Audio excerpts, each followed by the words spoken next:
रांची में दशम जलप्रपात जैसे दुर्गम क्षेत्र में कार्यरत बीएलओ दीदियों के दिल्ली में होने वाले राष्ट्रीय बीएलओ ट्रेनिंग प्रोग्राम में ट्रेनर के रूप में आमंत्रित किया जाएगा। यह घोषणा भारत के मुख्य चुनाव आयुक्त ज्ञानेश कुमार ने की। उन्होंने कहा कि इस बीएलओ ने कठिन परिस्थितियों में कार्य कर हर घर तक पहुंच बनाई और मतदान प्रतिशत बढ़ाया। जहां न पहुंचे रवि वहां पहुंचे बीएलओ दीदी कहकर उन्होंने इसकी प्रशंसा की। उन्होंने बताया कि भारत निर्वाचन आयोग पूरे देश के बीएलओ को एक मंच पर लाकर एक दूसरे से सीखने का अवसर दे रहा है। झारखंड में 1 लाख से अधिक चुनाव कर्मी ईमानदारी से कार्य कर रहे हैं।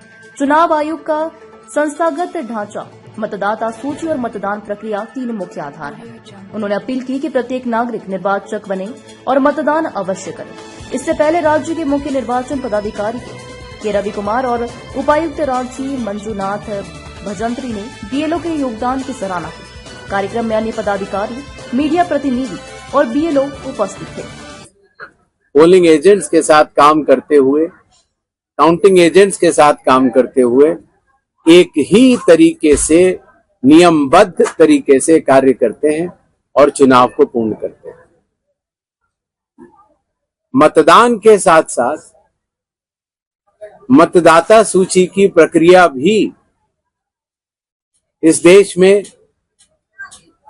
लगभग 10.5 लाख बूथ लेवल ऑफिसर्स के साथ साथ हर राजनीतिक दल के बूथ लेवल एजेंट्स भी रहते हैं। और लोक प्रतिनिधित्व कानून 1950, लोक प्रतिनिधित्व कानून 1951,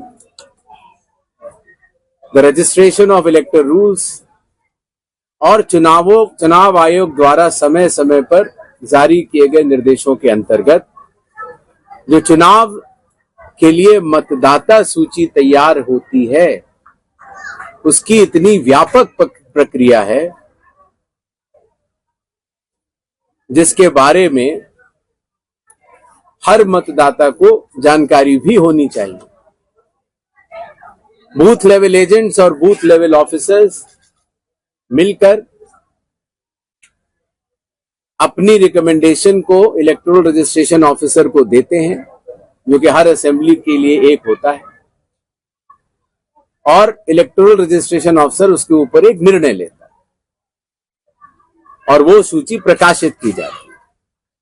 अगर किसी भी मतदाता को, किसी भी निर्वाचक को या किसी भी राजनीतिक पार्टी के कार्यकर्ता को उस सूची में कोई भी कमी दिखती है, या तो गलत नाम चढ़ गया है या सही नाम छूट गया है या कोई भी त्रुटि नाम जोड़ते वक्त हो गई है, तो उसके पास लोक प्रतिनिधित्व कानून 1950 की धारा 24 के तहत एक अपील का प्रावधान भी होता है।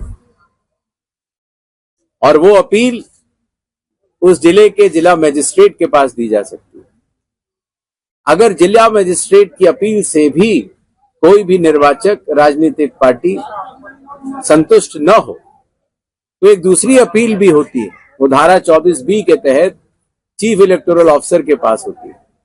और मुझे ये बताते हुए बहुत हर्ष हो रहा है कि हमारी बीएलओ दीदियां, खास तौर से दशम जलप्रपात की जो दिन बीएलओ दीदियों से मैं मिल के आ रहा हूं, और पूरे झारखंड में आज की तारीख में एक भी अपील किसी भी जिला अधिकारी के पास नहीं है, किसी ने भी नहीं दी है, और एक भी अपील चीफ इलेक्टोरल ऑफिसर के पास नहीं है। इसका अर्थ ये हुआ, झारखंड के लगभग सभी निर्वाचक और सभी राजनीतिक पार्टियां मतदाता सूची से संतुष्ट हैं और उनको मतदाता सूची से कोई भी शिकायत नहीं है। इन छोटे से शब्दों के साथ मैं देश